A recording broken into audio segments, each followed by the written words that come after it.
Buen día, compañeros y docente. Somos el equipo número 3. Está conformado por Dávila Navarro Carolina, Flores Elvin Marian Yanina, Jaime Castillo Axel Yael, Ramos Esquivel Deyanira Saraí y su servidora Pérez Pasillas Giselle Denis. Y el día de hoy vamos a hablar acerca de lo que es el músculo liso. Antes de comenzar hay que recordar que las células musculares que podemos ubicar a la izquierda, al igual que lo que son las neuronas, coloreadas de morado, pueden ser excitadas de una forma química, eléctrica y mecánica, para que de esta manera se pueda producir un potencial de acción a lo largo de sus membranas celulares. A diferencia de las neuronas, estas responden a los estímulos con la activación de un mecanismo contráctil. Las proteínas contráctiles, como la miosina, y las proteínas citoesqueléticas, como la actina, van a abundar en el músculo y constituyen a los componentes estructurales primarios que van a provocar lo que viene siendo la contracción. Como ya sabemos, el músculo se va a ir dividido en tres tipos. Va a ser el estriado, el cardíaco y el liso, el cual vamos a hablar el día de hoy. El músculo liso se va a distinguir del estriado y del cardíaco, ya que va a carecer de estrías cruzadas visibles. La actina y la miosina van a estar presentes y se deslizan una sobre otra para poder producir lo que les había mencionado, que es la contracción. Sin embargo, no están dispuestas en matrices regulares, como en el músculo estriado y cardíaco, por lo que las extracciones, como les dije, van a estar ausentes. En lugar de lo que es la línea Z, van a existir cuerpos densos en lo que es el citoplasma y van a estar unidos a la membrana celular. Se van a unir a los filamentos de actina mediante lo que es la actinina alfa. El músculo liso también va a contener tropomiosina, pero la troponina va a parecer que está ausente y podemos observar a la tropomiosina en la imagen. Y en el caso de las isoformas de actina y la miosina van a diferir de las del músculo estriado. Va a haber un retículo sarcoplásmico, pero va a ser menos extenso que los observados en el músculo estriado o el cardíaco. Y en general, los músculos lisos van a tener pocas mitocondrias y dependen en gran medida de la glucólisis para poder cubrir todas sus necesidades metabólicas. Va a existir una variación considerable en lo que es la estructura y función del músculo liso en diferentes partes de nuestro cuerpo. En general, este tipo de músculo va a poder dividirse en tres. Va a ser el músculo liso unitario o visceral, el músculo liso multiunitario y el músculo liso vascular. El músculo liso unitario se dispone en grandes láminas, va a tener muchas conexiones de baja resistencia, por lo que son uniones comunicantes entre las células musculares individuales, y este va a funcionar como sin sitio. Este tipo de músculo se encuentra principalmente en las paredes de las vísceras huecas, y ejemplos de esta musculatura van a ser el intestino, como vemos en la imagen, el útero y los uréteres. Y va a tener un alto grado de acoplamiento eléctrico entre células y por lo tanto esto va a permitir una contracción coordinada del órgano, como por ejemplo en el caso de la vejiga. El músculo liso multiunitario va a estar formado por unidades individuales con pocas o a veces ninguna uniones comunicantes. Se localiza en estructuras como vemos en las imágenes, el iris del ojo, en el que se van a producir contracciones finas y graduadas. A su vez estará presente en el músculo ciliar del cristalino y el conducto deferente. Este músculo no va a estar bajo el control voluntario, pero va a tener muchas funciones similares al músculo estriado. Cada célula muscular lisa multiunitaria va a tener terminaciones de fibras nerviosas que son de paso, pero en el músculo liso unitario va a haber uniones de paso con menos células. Esto para poder diferenciarlas. La excitación se va a diseminar a otras células por uniones comunicantes. Además, estas células van a responder a las hormonas y otras sustancias circulantes. Finalmente, lo que es el músculo liso vascular, y este va a contar con propiedades tanto de músculo liso multiunitario como unitario, que son los que acabo de mencionarles.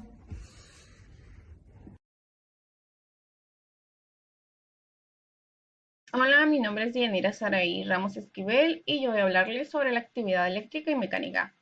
El músculo liso unitario se caracteriza por la inestabilidad de su potencial de membrana y por el hecho de mostrar contracciones irregulares continuas, independientes de su inervación. Este estado sostenido de contracción parcial se le conoce como tono. El potencial de membrana no tiene un valor de reposo real. Este es relativamente bajo cuando el tejido está activo y es más alto cuando está inhibido, pero en periodos de relatividad, los valores del potencial de reposo están entre 20 y 65 milivoltios. Las células del músculo liso pueden presentar actividad eléctrica divergente. También hay fluctuaciones lentas con ondas sinusoidales de unos cuantos milivoltios de magnitud y espigas que a veces rebasan la línea de potencial cero, pero a veces no.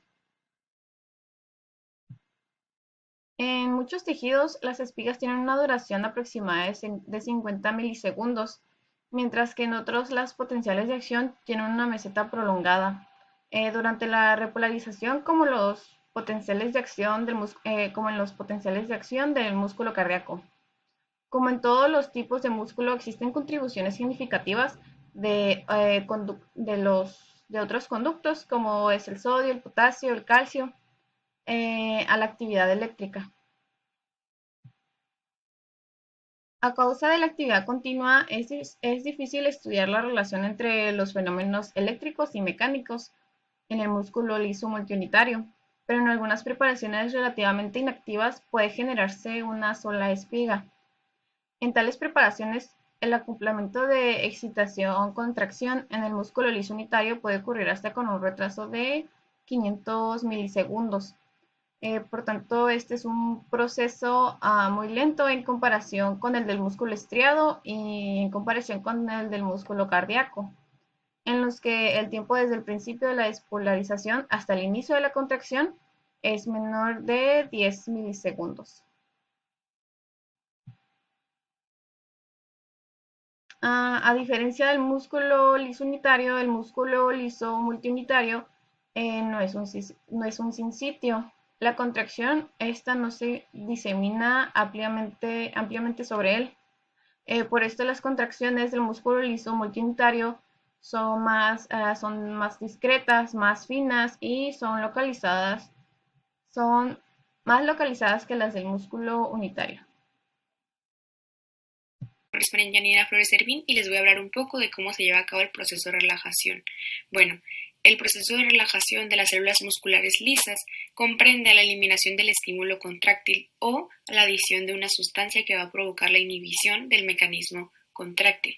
Bueno, es importante saber que sea cual sea la forma en la que se va a llevar a cabo la relajación, ya sea por la eliminación del estímulo o por la adición de una sustancia, la relajación comprende la eliminación de concentraciones de calcio del medio intracelular que son llevados al medio extracelular. Bueno, ¿y cómo van a ser llevados los iones de calcio del medio intracelular al medio extracelular? Bueno, van a ser llevados por medio de unos complejos denominados bombas de calcio. Esas bombas de calcio se encuentran presentes en el retículo sarcoplásmico de las células musculares lisas. También reciben el nombre de cerga. Una vez que se encargaron de llevar el calcio del medio intracelular al medio extracelular, se va a producir la separación de calcio y calmodulina. El calcio y la calmodulina se unieron durante el proceso de contracción. Esta separación va a provocar la desactivación de la enzima miosina sinasa. La enzima miosina sinasa va a ser desactivada por medio de una miosina fosfatasa. Por eso es que mencionaba en la diapositiva que la relajación está mediada por fosfatasas, precisamente porque la desactivación de la enzima miosina sinasa va a ser llevada por una miosina fosfatasa. Entonces la relajación va a ser el producto de la desfosforilación de la cadena ligera de miosina. El proceso de relajación de las células musculares lisas es muy importante, por ejemplo, en las arterias, que se encuentran se encuentra músculo liso, que van a provocar la vasodilatación o la vasoconstricción, que va a aumentar o disminuir la presión arterial. Pasando ahora a la función de la inervación del músculo liso, vamos a recordar que las fibras musculares lisas no solo van a responder a estímulos del sistema nervioso, sino que también van a responder a estímulos hormonales, a la distensión del músculo y otros diversos estímulos. Vamos a encontrar uniones neuromusculares, que no son nada más que las fibras nerviosas ramificadas de manera difusa entre las células musculares lisas, pero sin mantener contacto con la membrana de las células musculares lisas. Se van a encontrar a una distancia considerable, donde van a ser capaces de secretar sustancias como lo son la noradrenalina y la acetilcolina. Participan en un proceso que les mencioné anteriormente, sobre todo en las arterias que se encuentran cubiertas por músculo liso. El sistema nervioso autónomo, en su división simpática, va a ser capaz de secretar noradrenalina, lo que provoca la vasoconstricción de las arterias. En su división parasimpática va a ser capaz de secretar acetilcolina, que va a participar en la vasodilatación de los... Mi nombre es Carolina Dávila y voy a hablar sobre las bases moleculares de la contracción del músculo liso. Al igual que en el músculo liso de estadio cardíaco, un aumento del calcio citosólico desempeña una función prominente en el inicio de la contracción del músculo liso. Aunque la fuente de incremento de calcio puede ser diferente en el liso unitario. La miosina se desfosforila por la acción de la fosfatasa de la cadena ligera de miosina en la célula, pero la desfosforilación de la sinasa de miosina de cadena ligera no conduce necesariamente a la relajación del músculo liso, ya que hay muchos mecanismos de por medio, como puede ser el del puente de cierre, mediante el cual los puentes cruzados de miosina permanecen unidos a la actina por un tiempo y después se disminuye la concentración del citoplasmática del mismo calcio. Esto produce una contracción sostenida con poco gasto de energía, lo cual es especialmente importante en el músculo liso vascular. La relajación del músculo se produce presumiblemente cuando el complejo del calcio-calmodulina finalmente se disocia o cuando algún otro mecanismo entra en juego. Y aquí en las fotos podemos ver el músculo relajado y contraído, en la foto de la izquierda. Y la de la derecha es la fuerza de contracción en el músculo liso de los filamentos de la actina y la miosina. En esta diapositiva se puede ver un diagrama de flujo de los eventos que conducen a la contracción y la relajación del músculo liso, que es primero la unión de la acetilcolina a los receptores homosacáridos, luego sigue el aumento de la entrada de calcio en la célula, después es la activación de la sinasa a la cadena ligera de miosina dependiente de la calmodulina, después sucede la fosforilación de la miosina, después sucede el incremento de la actividad de la ATPasa de la miosina y unión de la miosina y la actina, después pasa la desfosforilación de la miosina por la fosfatasa ligera, antes de eso sucede la contracción, me faltó decir, y al final es la relajación o bien la contracción sostenida debido al puente tipo pestillo u otros mecanismos. Cabe mencionar que el músculo liso unitario es único porque a diferencia de otros tipos de músculos se contrae cuando se estira en ausencia de cualquier inervación extrínseca. Aquí podemos ver en las fotos el músculo liso unitario y el multiunitario. El estiramiento va seguido por un descenso en el potencial de membrana, un aumento en la frecuencia de las espigas y un incremento general del tono. Al igual que el músculo liso unitario que tenemos aquí y el músculo multiunitario que tenemos acá, es muy sensible a las sustancias químicas circulantes y en condiciones normales se activa mediadores químicos que son la acetilcolina y la norepinefrina que vemos en esta foto de aquí, que se liberan en las terminaciones de sus nervios motores. Y eso fue todo.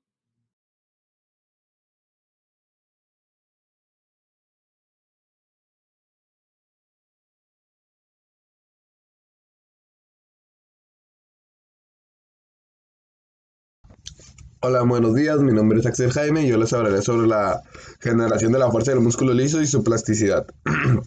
El músculo liso puede generar una fuerza igual por una área de la sección transversal. Una de las compensaciones de tener fuerza es que la velocidad es mucho menor de las contracciones en comparación a lo que es el músculo estriado. Existen varios motivos para estos cambios, donde están incluidos las células isoformes únicas de la miosina y las proteínas relacionadas con la contracción que se expresan en el músculo liso y su regulación específica. Al igual contribuye la arquitectura única de la célula lisa y sus unidades coordinadas. La tensión aumenta si un músculo liso unitario se estira, pero si el músculo se mantiene en la mayor longitud después del estiramiento, la tensión disminuye en forma gradual. A lo que me refiero es cuando una persona es estirada y su músculo se mantiene ahí por cierto rato, la tensión va a disminuir porque su cuerpo se va a estar, el músculo se va a estar acostumbrando al estiramiento que está haciendo la persona, y lo que va a pasar es que la tensión va a ir disminuyendo, va a ir disminuyendo, va a ir disminuyendo si no le siguen aumentando la fuerza necesaria. Y ahí se pierde la tensión. La plasticidad del músculo liso se le conoce cuando se comporta más como una masa viscosa que como un tejido de una estructura rígida.